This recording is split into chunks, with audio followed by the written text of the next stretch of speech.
Hey, Dr. Film here, and yes, I'm qualified to have that name. Before we begin, you should know that this review will contain no spoilers. And if you're new to the channel, please subscribe for reviews and more. And you are more than welcome to follow me on Instagram for updates on my channel. And so, without further ado, let us begin reviewing Disney and Pixar's Inside Out 2. There's a part 2? We're going! Characters and animation.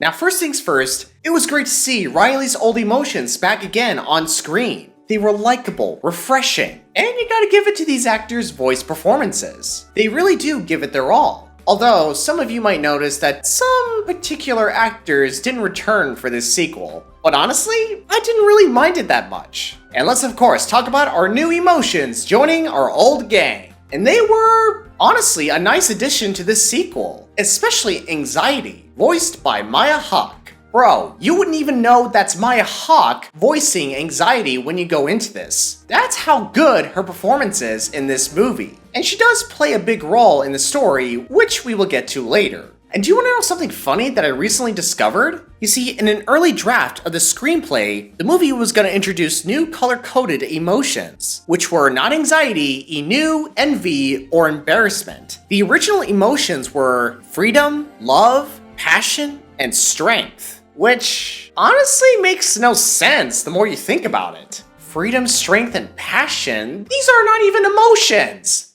Yes. No? Don't say another word.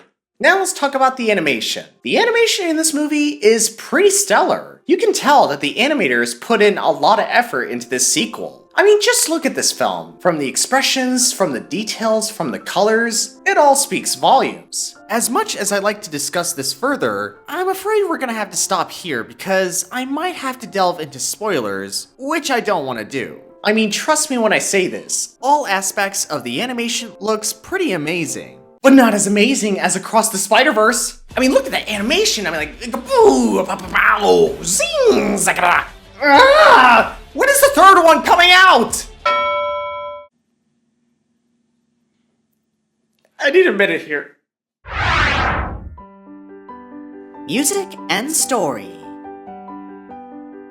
Now, the music was composed by Andrea Datzman. And as far as music scores go, I think the music in this movie was pretty genuine. Now, I'm not saying it's exactly an instant classic like the music scores in Toy Story or Monsters, Inc. It's the kind of music score that is pleasing and soothing to your ears. Oh, turn it off! Turn it off! What the heck was that? I don't know.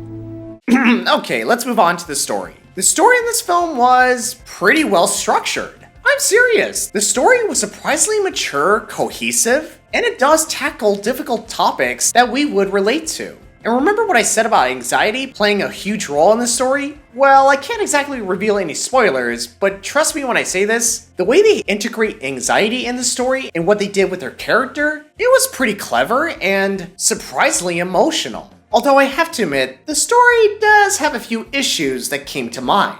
For instance, the overall message of the story, which was about many things like moving forward, meeting new people, going to a different school, stuff like that. Now, I'm not saying it's a bad message or anything, but it's the kind of message we've already seen before in other movies and platforms. But I'll give this one a bit of a pass because, like I said before, the scenes with anxiety are pretty much what got me hooked throughout this story. I mean, after all, this story takes place where Riley is about to go to high school, so I'm fine with what we got. Are you sure? Overall, my friends, this movie was surprisingly great, especially in the age of remakes and sequels.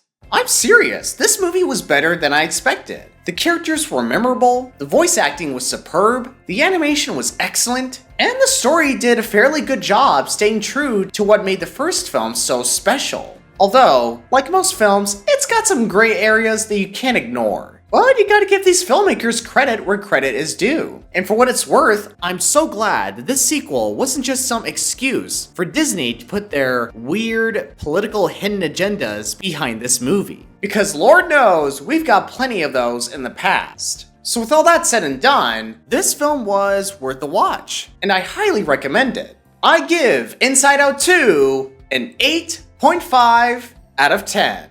That's it, that's the end of my review. I hope you enjoyed it. If you did, please leave a like, and you are more than welcome to follow me on TikTok for more fun videos and content. And as always, I will see you guys at our next appointment.